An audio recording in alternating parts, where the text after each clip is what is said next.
Hello,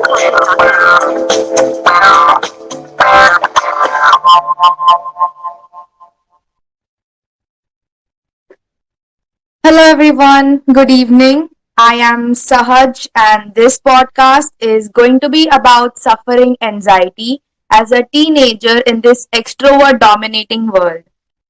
Firstly, I would like to thank Archana ma'am, Nidhi ma'am, and Bokosmia for giving me this wonderful opportunity. So, today we will be talking about our personal stories and opinions on social anxiety.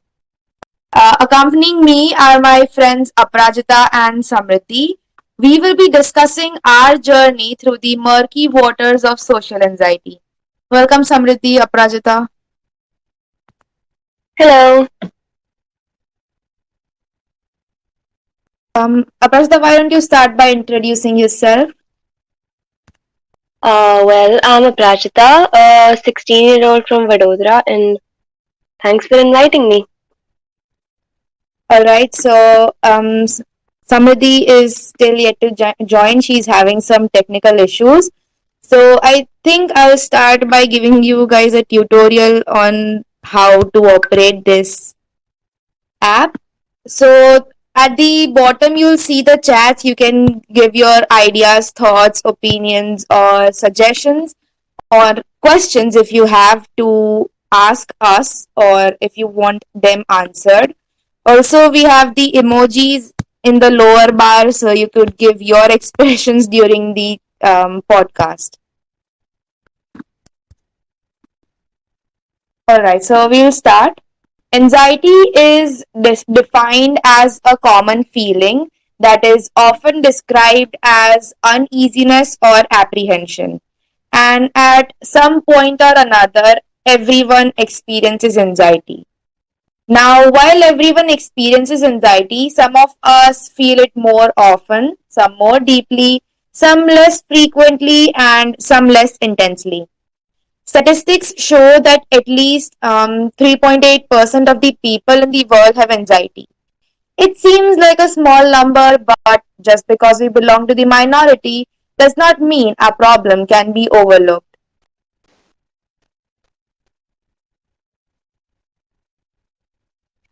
Yeah, exactly. And actually, I remember when I was little, I used to fear that people could peep through the cracks on the door of public restrooms or like the ones in school. I still feel like that sometimes, and I know it's irrational. It is because even I do that face that sometimes, more so in public restrooms though. So, does anyone else from the audience have? Is anyone else as weird as us? All right. So, I have talked to a lot of people my age online who give me advice such as open yourself, talk to more people, widen your horizon. And I'm like, do you think I don't want to do that? I don't keep to myself because it is fun. I do that because I really can't talk to people. A lot of people would suggest going to a psychologist, but I feel that sometimes my overthinking brain feels I'll be judged by the society, and so I end up Googling ways to try and cure it myself, despite wanting to be a psychiatrist and knowing the importance of mental health. So I wanted to ask that as a psychology student, what are your thoughts on that, Aprajita? I mean, I guess we all experience like sweaty palms, a nervous stomach, or like quick breathing. You know, the usual. And you can't really quote unquote cure it, but you can treat it with psychotherapy. Where let's say you feel anxious before a speech, or before a podcast you're gonna be on with your friends about anxiety that people are gonna be listening to live. So what you can do is breathing exercises. There are some grounding techniques, meditation and stuff. Samriddhi, what are your opinions? Ye- Yeah, I have also heard of some techniques to calm your nerves, and this is called follow the triple three rule. So, this is a simple way to change your focus, and we start by looking around and naming three things that we can see. Then listen what three sounds you can hear. And next, move three parts of your body. And abracadabra, you will find yourself getting relaxed. But the most reminds you is to remember to breathe. In my personal opinion, I think I might not be the only one who is anxious or was anxious about starting physical school after months or maybe a year of sitting at home with little to no social life. I remember going to school when it reopened during the pandemic, and I didn't really know anyone personally in my class. So I sat in my chair with my nose buried in my novel, listening to other people talk amongst themselves and laugh at each other. Being lonely in a class full of other students is not fun. The relief when you guys started to attend offline school was uncomparable because then at least I had someone to talk to during lunch break. So, did you guys face the same thing before coming to school? I have never felt, so I can't really give a answer to that one. But Aprajita, what do you think? Actually, I was super anxious on my first day. So, in quarantine, I got that like really short hair, that pixie cut. And even if I had attended online classes with it, offline would have been like super different. But people actually complimented me on it, which was a pleasant surprise. Um, Oh, you look super hot, please. But I have a story quite opposite to that one. When I had my hairs cut short and in bangs, I felt so excited to show it off to everyone and to see their reaction if they could identify me or not in my new haircut. And I also had a bet with my mother if Sahaj could identify me in my new haircut. And guess what, guys? She couldn't. She couldn't identify me, in and I won. in my defense, you look totally different from the last time I saw you. So, have you ever had any other instances of putting aside your That was the point of having a haircut. anxious thoughts and facing your fear head on? I have tried that, but I have failed miserably every single time. Okay, so I did, and it didn't go well. So it was during the school assembly, and I had to give this pledge in front of the whole school. And I was prepared to give it from my almanac, but at the last moment, a teacher handed me another book. There were marks on how to speak and where to stop, all the directions. But because of the basic sudden change, I messed up big time, like really big time. And while speaking, I could just feel everyone's judgmental eyes on me and teachers' disappointment in me. Even today, I think that the teacher still hates me. With all her heart, she hates me. Damn. Even I have a story about me facing my fear. So it was during the school break before the pandemic struck, and my mother had forced me to attend a week long public speaking workshop, which I secretly enjoyed. Right after that workshop, she made me attend a 3 day Rangoli workshop, and at the end of the third day, there was an exhibition. The rangolis were viewed, certificates given, and then came the dreaded moment. Voluntary speeches were being given. Now, my mother is super strict, as you both know, so I knew that I would get in serious trouble if I didn't speak anything after attending a public speaking workshop. So, I stood up, waited for my turn, and spoke. I was trembling the entire time I stood there in front of the audience. My voice choked up once and I froze twice trying to think of something to speak. But the end result was quite good. I had a very happy mother, my first breakthrough, which by the way has never come again, and a clapping audience.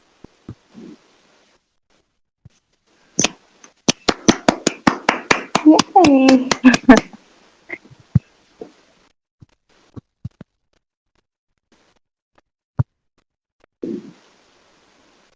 Aparajita, do you have any other stories?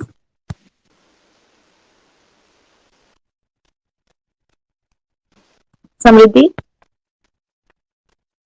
Okay, yeah, I'll share. If Aprajita is so nervous of sharing it, I'll share on her behalf. Because, like sometimes I feel that my anxiety doesn't let me talk to new people and mingle with strangers easily. Like,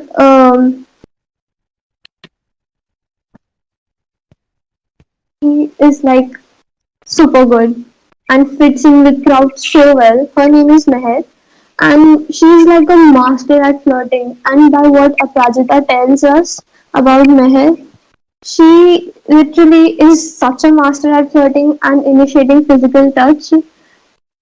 And oh my god, she just Aprajita can't stop talking about her.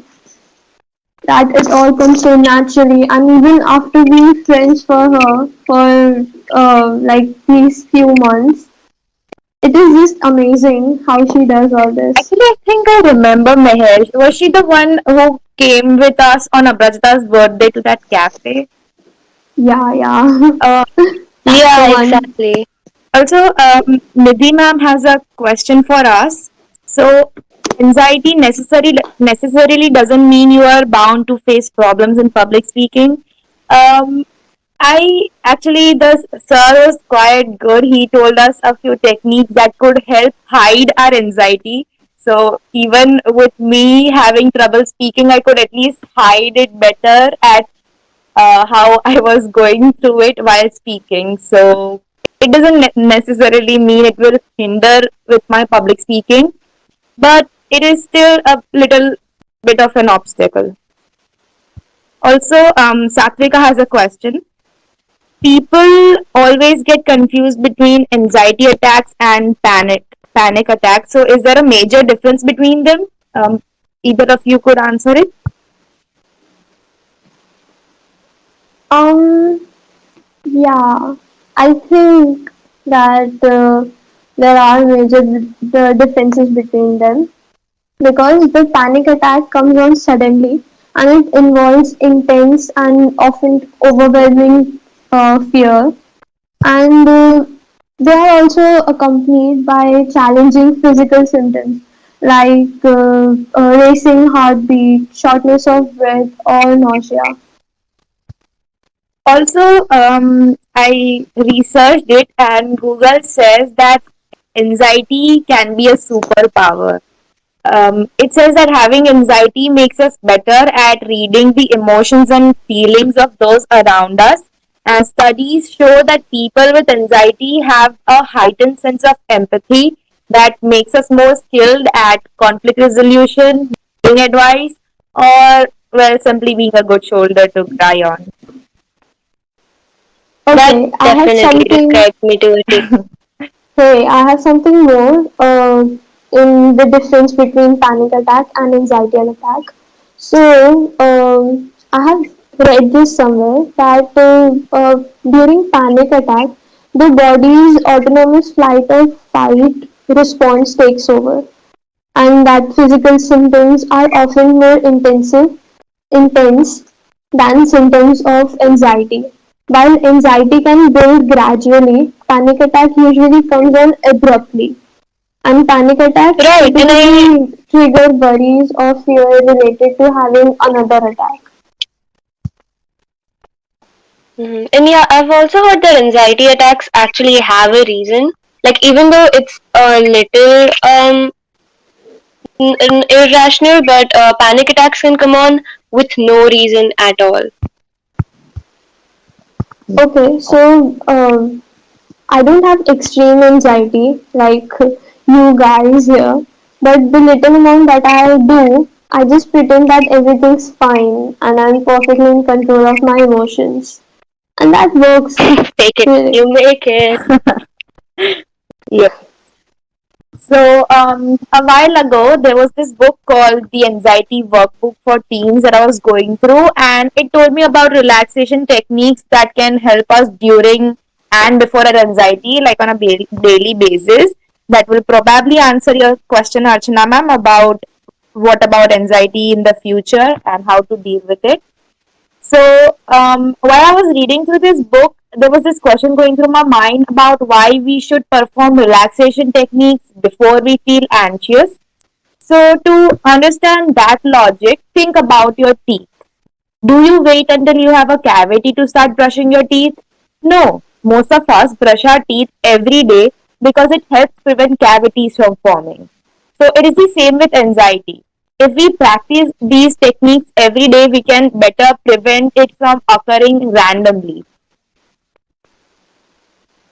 Oh yeah, and I've also read that sometimes the anxiety that we feel, or the anxiety that we have, it isn't even our fault. There's this thing called transgenerational trauma. It refers to the trauma that passes through generations. So, like, obviously, someone cannot pass along the trauma itself, but like what they pass is symptoms of trauma, which include general anxiety or like types of anxiety disorders. Wait, so that means anxiety isn't always about our mental health, but it could also be because of our genes. Like, I don't have to blame myself for having anxiety, I can just blame my genes. Bloody genes! Oh my god. Yeah, exactly. And like, if you mishandle your anxiety, it could lead to way worse stuff than just, feeling anxious. Stuff like depression, substance abuse, eating disorders, very serious stuff. And we all know that our mental health is just as important as our physical health. And since we all know of its severity, we should also take action. So, like, if you don't want to visit a doctor, talk to a friend or a family member. Yeah. Even talking it out can help. Like, feeling a little validated goes a long way. Also, Just, being anxious about trying new things I'm sorry. is quite common. Yeah, sure. What? um, Krisha has, I think, a question. So, shouldn't anxiety be embraced rather than hiding it?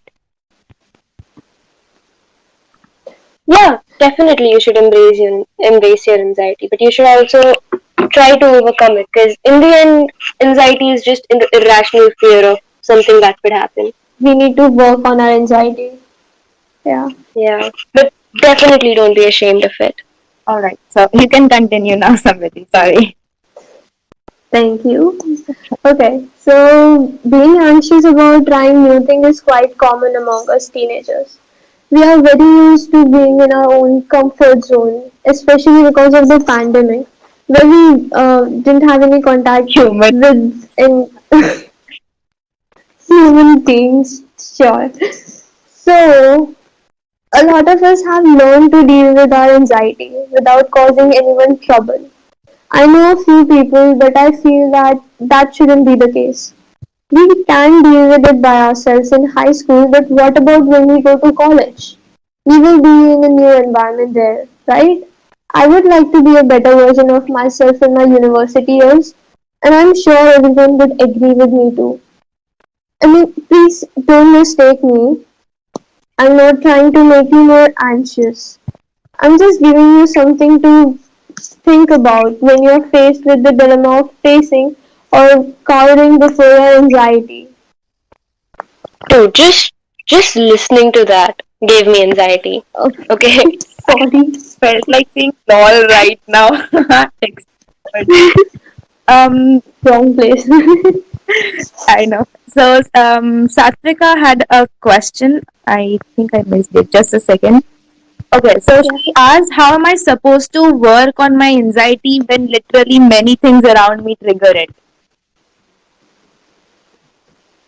Okay. I mean, you can work on those specific triggers. If you already, I mean, knowing your triggers is actually the first step to figuring it out. It's very good to know actually what triggers your anxiety, and slowly and steadily talking it out, or if it's very severe, you can reach out to a professional and sort it out. And we have here the relaxation techniques we talked about, like the triple three Yeah, the rule I 360. told. Yeah. So these things also help. Okay, thank you very much. And also, if you guys, I researched some helplines that might interest you. I found Teen Talk India to be a good site to seek help from. They have experts ready to guide you, and you can talk to them via different mediums like call and chat. And I think they have email too. I have tried it and found it quite useful, so I hope that you do too. And if you're from the United States, 741-741 is the helpline for you to use. Okay. I mean, Satvika has said, like people just avoid stuff that triggers them. Is that a good thing? I mean, I guess it's not inherently bad, but in some cases you can't really avoid it. Like, let's say, okay, I'm gonna give a real life example. I had my Viva today morning, and that gave me, okay, maybe if not anxiety, I was definitely nervous, but I can't necessarily avoid it. Yeah, or exam. So sometimes you just have to face it and work through it. True. Yeah, these are the situations you cannot not get out of. Exactly, it's marks ki baat. All right. I have a question for you guys. What exactly are anxiety pens? I think they're basically vapes, right? I mean, not really. I mean, sure, there are vaporizers, but they don't really involve any nicotine. Nicotine is what's in cigarettes and stuff. So, what they contain is cannabis or marijuana. Basically, cannabis has two main components. One is CBD and one is THC. So, CBD stands for cannabidiol and THC is tetrahydrocannabinol. So, basically, THC is the one that gives the famous high feeling everyone is referring to when they're talking about cannabis, and the other is CBD. So now CBD in layman terms basically calms you down, and it's been touted for stuff like epilepsy syndromes, insomnia, chronic pain, stuff like that. So anxiety pins do the same, like they use the same process as a vape, which is basically heat up and vaporize whatever liquid you put in it. But now, any adverse effects of using non-nicotine fluids hasn't really been recorded yet, since these devices have only been around for, like I'd say, less than a decade. There hasn't been much long-term research, and of course, with this comes the risks of like self-medicating in general, which I won't really recommend to anyone out there. Guys, just informing you, my girl here is not addicted to these vapor pen, anxiety pens, I and had my that's project what on why this. she That's why knows I all know this this. information. I think I forgot to introduce Samriddhi because she was a bit late. But Samriddhi and Aparajita are psychology students over here. Hey, Yeah, and I had my term one project on this. That's why they I say know a good lot. things come a little late, so yeah, that's why I'm. You're fashionably late. Yeah. Oh my god. Beauty Mom has a question. Being nervous is natural. How does one know it's anxiety and not nervousness that everyone faces? I mean, at this point, anxiety is used the same as as the word nervous. But I think what you're referring to is anxiety disorder. How to know if you don't have an anxiety disorder or you're just plain Yes, nervous? Is that what yes, you mean? yes. I think. Okay. Yeah, when it's like too irrational or too rampant, I guess that's when you'd call it an anxiety disorder. What does that mean exactly? Um, it's basically when it's at that point where you can't control it and it actually hinders your daily routine. Okay, so it's Like, like yeah. feeling nervous is natural, and although it's certainly unpleasant, human emotion that we all experience from time to time. And some people are more prone to nervousness than others, and everyone have dealt with that pit in their stomach before But that's almost everything, like nice. a social Yeah, Prisha event has or put it nicely in the chat. I guess anxiety is the next stage of getting nervous. yeah. I guess that's a good way to think about it. I mean, easy way to think about it. I think the difference is feeling nervous and having anxiety disorder. That's what people get confused between. Yeah. Feeling nervous is totally normal, and everybody feels that. Yeah. Also, how to cope up with anxiety when out in public. So I have an answer to this one. I don't exactly know how I do that, but I had my mother make me anxiety bracelets for me to wear because it looked fancy and I wanted to wear them because apparently it helps with the anxiety and it has helped me, but I haven't been able to wear it outside. I use it at home. So what is it I called? have never seen it. Yeah, me too.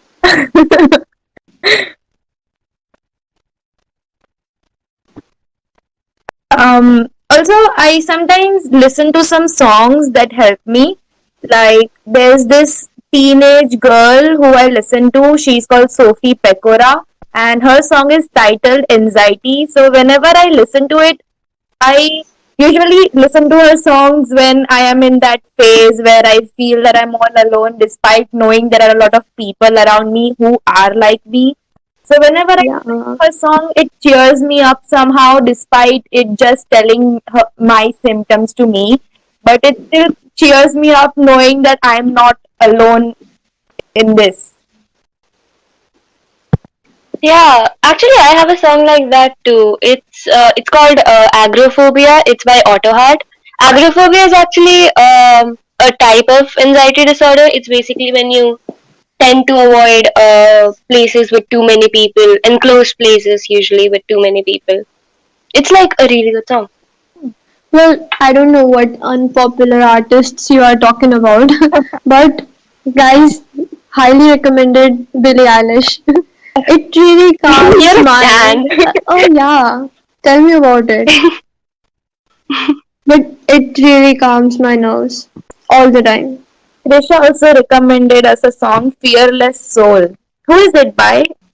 Oh, Oh, yes, the oh, the fight fight song is a good one by Rachel Platten, right? song. I love. Oh, Oh, I yeah, haven't like I heard know it. Breathing. Um, yes, music is a long-term anxiety therapy. I True. know. It's so good. It's such an easy and accessible way as a therapy anyway. Um, Yeah, but there are also humor. I mean, laughter is also a good way. I cope up that way. Humor the way out of it. Yeah. Abhishruti asked us a question about where. Okay, so I haven't bought that bracelet. I got the materials to make that bracelet. So you'll probably need a good artistic skill in you to make that. Sahaj, are you I mean, I taking guess any orders? bracelet can be. Yeah, I taken orders. Sure, I'll ask my mom. She's the one who made it. I mean, any bracelet can be an anxiety bracelet as long as you believe in the magic of the bracelet. Us right now. All right. So I think this will be the end of the podcast. So to conclude it, I wanted to say there are always going to be ups and downs in everyone's life, but we shouldn't feel discouraged by it. I would like to quote a motivational speaker that I once heard. It goes like this: it is okay to not be okay, but it is not okay to stay that way. The one thing that I know about emotions is that they change. You have a reason to live. Get up. Your future is brighter than your past. Get up. Your latter is greater than your former. Get up because the best is still yet to come. Thank you for tuning into our podcast. Thank you, Nidhi ma'am, Archana ma'am, and Bukosmia once again for this wonderful opportunity. Thank you, audience, for listening and joining in and venting to us. I loved it. I'm sure Aparajita and Samriddhi did too. Yeah. Also, also, my friend Siddhant will have his podcast on December 16th. It will be on Japanese anime, so I hope you will join in on his podcast as well to encourage him. Thank you, everyone. Thank you for having me. See ya. Bye. Thank you.